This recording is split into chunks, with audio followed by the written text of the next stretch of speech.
This is the Lone Crater YouTube. We hope this video helps. In this video, I will explain how to add coolant to your Cadillac XT5. First, always prioritize safety by ensuring your engine is completely cool to prevent burns from hot coolant or steam.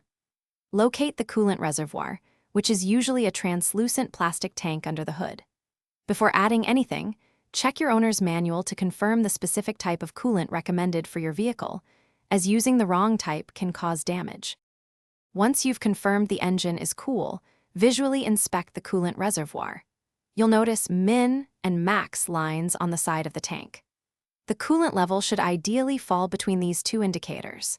If your coolant is at or below the min line, it's a clear sign that you need to add more to maintain proper engine temperature regulation and prevent overheating.